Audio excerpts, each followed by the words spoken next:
This program is provided by Universal Genesis. Welcome to the deep dive. Okay, grab a comfortable chair, maybe a cup of coffee. And definitely a hard hat. Yes, definitely a hard hat. Because today we are tracing, well, probably the most dramatic, beautiful, and ultimately tragic chapter in intellectual history. Modern philosophy. We're talking centuries here. We are. This deep dive is basically your shortcut to understanding how reason, after ages playing second fiddle to theology, suddenly broke free. Built this huge intellectual kingdom. And then spectacularly just torched the whole thing. It's quite a story. It really is. A 5-century journey, roughly 14th century up to the late 19th. And to help us navigate, we're using this idea, this metaphor. Philosophy as architecture. Exactly. We're tracking reason as it goes from seeking a safe spot to becoming this absolute power and then ending up, well, in ruins. And the whole wild ride, if you boil it down, it's this amazing sequence. Ockham cut the ties. Descartes built the shelter. Kant built the annex. Hegel built the royal palace. And Nietzsche, he set it all on fire. That's the arc in a nutshell. So, our mission today, unpack that sequence. The independence and collapse of reason. We want you to really get the stakes behind each big move. Okay, let's dive in. Section 1, divorce and shelter, the very beginning of independence. Which means, starting with William of Ockham, back in the 14th century, he's the catalyst. Right. Before him, you had figures like Aquinas who'd created this delicate balance, right? Mm-hmm. Integrating faith and reason. Harmony, yeah. Ockham came along and, he essentially took a sword to that marriage, decisively ended it. But his goal wasn't to free philosophy, was it? It was almost the opposite. That's the crucial, slightly ironic part. His main aim was to protect theology. He championed nominalism. Which means? The idea that universals do not exist. So concepts like justice, goodness, humanity, these are just names, labels we use. They aren't real things existing independently or, crucially, in the mind of God. Okay, so if God doesn't operate with our general concepts, then our reason, which relies on those concepts, fundamentally can't grasp God's essence or plan. We can't use logic to understand the divine. Exactly. It pushes God's power towards being absolute, maybe even arbitrary, knowable only through faith, through revelation, not through our rational deductions. Ockham created this necessary non-interference zone for theology. But in doing so, he basically kicked reason out of the divine conversation. Precisely. An accidental exile. But that exile, that separation, was the spark. Reason was now sort of free to govern itself, but it was also cut adrift, alone. Okay, but hang on. Ockham does this around, 1300? Why the huge gap? Why does it take 300 years before Descartes feels this urgent need for a shelter? What's happening in between? That's a great question. That gap is vital. The intellectual freedom Ockham sparked wasn't peaceful. It led, arguably, straight into massive upheaval. The Reformation, the religious wars. Exactly. Intense fragmentation, conflict. Reason might have been free, but it was wandering through a battlefield. It had no secure foundation, no safe home base. Enter René Descartes. Mm-hmm. 17th century. The architect of modernity, as they say. Right. Reason needed a bunker, basically. It did. A safe space where its claims to certainty couldn't be constantly undermined by religious dogma or political chaos. Descartes looked around and saw doubt everywhere. Senses deceive. Traditions clash. Authority was contested, so he decided to build from the ground up, based on the one single thing he couldn't doubt. The act of doubting itself. The famous cogito. I think, therefore I am. That's the foundation stone of his shelter. The unshakable starting point. Yes. Purely internal, self-evident, and then he built the walls using mind-body dualism. This was key. Separating mind and matter. Clearly separating the measurable physical world, the realm of science, of reason, from the non-physical world of thought, mind, and, well, implicitly, faith. So the dualism was like protective walls, keeping the fires of religion away from the new sciences. That's a good way to put it. He carved out a protected zone for rational inquiry, for mathematics and physics, an internal certain sanctuary. But didn't he still need God for something? Ironically, yes. To guarantee that the external world, the physical world that science studies, wasn't just some elaborate illusion created by a malicious demon, God became the guarantor that our clear and distinct ideas actually correspond to reality. So God is sort of the security guard for the shelter of reason. In a paradoxical way, yes. It's the official launch of modern scientific rationalism, but built on this fundamental separation. And that separation immediately causes new problems. Right, because once you build this perfect logical shelter, someone's going to start poking at the foundations. Immediately. While continental Europe largely followed Descartes' truth found through pure logic across the Channel, in Britain, a different approach took root. Empiricism. Locke, Berkeley, Hume. Exactly. Their focus shifts dramatically, away from pure internal logic towards experience, observation, experimentation, what we can see, touch, measure. Which sounds great for science, obviously. Hugely important for science, but philosophically, it introduces a massive risk.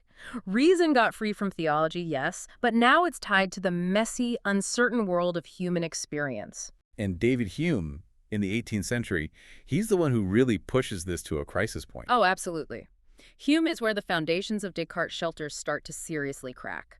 He took empiricism to its logical and, frankly, terrifying conclusion. Okay, break it down. What did Hume argue? He agreed all knowledge comes from sense experience. But then he looked at something fundamental, like cause and effect.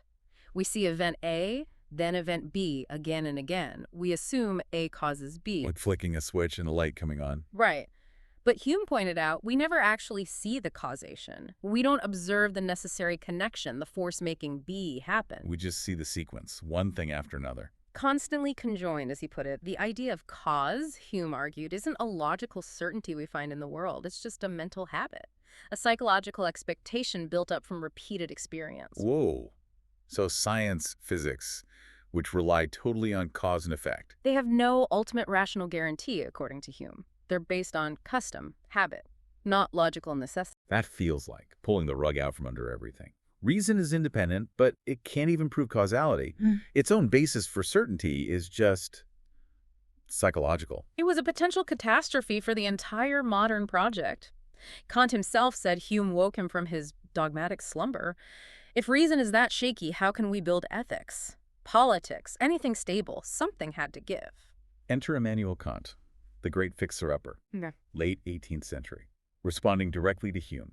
Kant is the master architect of compromise, maybe. He saw Hume's point and didn't just dismiss it. He absorbed it, then drew some very firm lines. He basically said, okay, Hume's right in a way. We cannot know the world as it truly is in itself. That's the noumenal world, reality beyond our perception. We just can't access it with our minds. But then how does science give us reliable knowledge? How can anything be certain? Because, Kant argued, the human mind isn't just a passive receiver of sensations. It actively structures that raw input. We have built-in universal categories like space, time, and crucially, causation. So causation isn't out there in the world. It's in here, in how our minds work. Exactly. The world we actually experience, the phenomenal world, what science studies, its structure and predictability, come from us, from the way our minds are built to organize experience.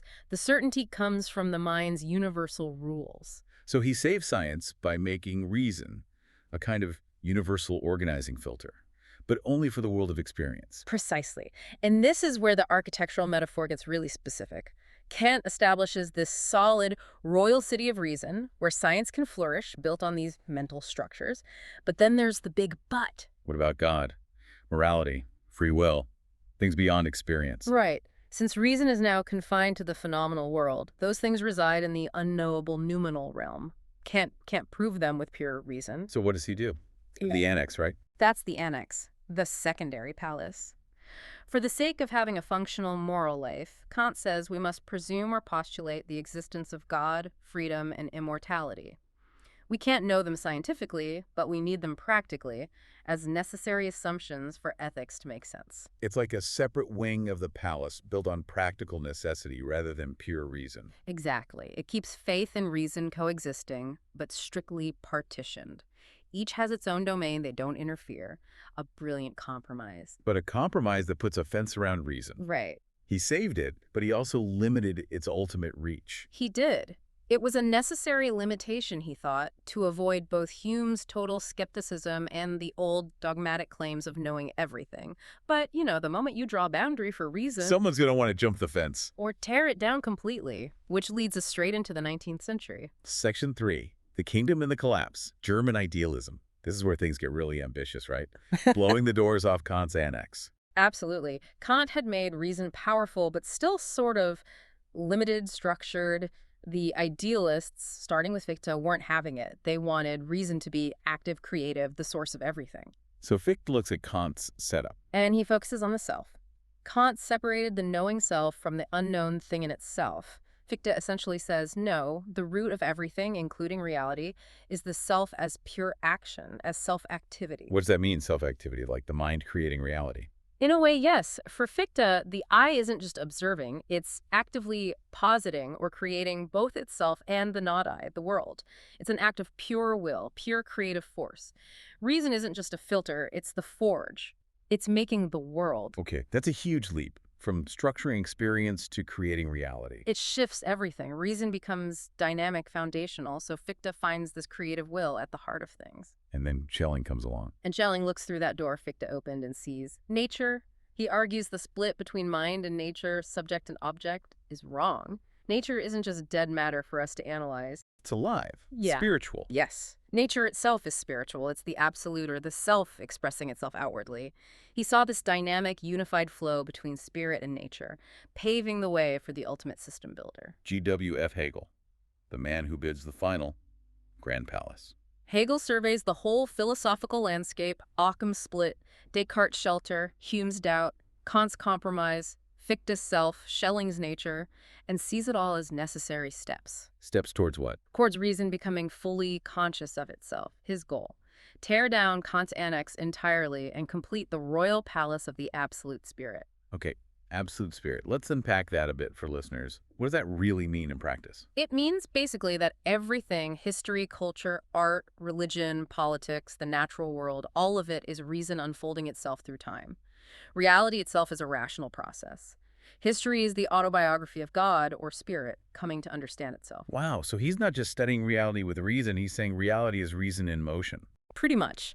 He created this vast, all-encompassing system designed to explain everything rationally. He rationalized the entire cosmos and human history within his philosophical palace. It sounds incredibly ambitious. Yeah. Almost totalizing. It was. And crucially, remember Occam kicking theology out? Hegel brings it back in. But It's always a but. theology comes back, but only as a servant. For Hegel, religion was just an earlier, symbolic, picture-based stage of the absolute spirit. Philosophy, specifically his philosophy, was the final, highest conceptual stage. Religion becomes just a department within the kingdom of reason. So the system is complete, Yeah. perfect, absolute, and incredibly rigid. And that very rigidity, that claim to finality, is what makes it so fragile. It practically invites the wrecking ball. Enter Friedrich Nietzsche, late 19th century, the philosopher with a hammer, or maybe the blue torch. Yeah, the flaming philosopher is a good description. The sheer completeness of Hegel's system made it feel, to Nietzsche, stifling, sterile, anti-life. He looked at that grand palace and really the whole rationalist project going back past Christianity, even to Socrates. And he just saw. Lies. Foundational lies, yes. The lie of objective, eternal truth with a capital T. The lie of transcendent moral values imposed from outside life. He saw it all as a denial of life itself. So he wasn't just arguing with Hegel's conclusions, he was attacking the very foundations. Reason, Christian morality, intellectual authority itself. He burned it all down. Metaphorically speaking, of course, his declaration of the death of God wasn't just about theology, it was about the collapse of any overarching objective framework that gives meaning or value from outside. No more cosmic guarantees, no more universal truths dictated from on high. None. The destruction was necessary, he felt, to clear the ground, to pull philosophy away from abstract systems and back to the messy, chaotic, intense reality of life, Leben, and the fundamental drive behind it. The will to power, Milzermacht. Not power over others necessarily, but creative force, self-overcoming. Exactly. The drive to grow, create, assert, overcome limits. This massive bonfire Nietzsche set cleared the way. It became the unavoidable starting point for almost everything that followed in the 20th century. Existentialism, postmodernism, you name it. What a journey, seriously. From Ockham cutting reason loose, To Descartes building its first safe house, through Kant's careful fenced-in city and annex, to Hegel's immense, all-consuming royal palace. and finally Nietzsche leaving just ashes and the raw energy of life. When you step back and look at the whole 500-year arc, it's kind of a tragedy, isn't it? Reason strives for total freedom, total certainty. And ends up collapsing under the weight of its own ambition. It seems that way, the sheer hubris of claiming absolute knowledge, maybe. Which leaves us with a really fundamental question. Once reason declared total independence back with Occam and Descartes, was this eventual self-destruction, this fire somehow, inevitable? That is definitely something to mull over. And think about this. We saw Hegel right at the peak, bring theology back into his palace, but only as a subordinate department, just before the whole thing went up in flames.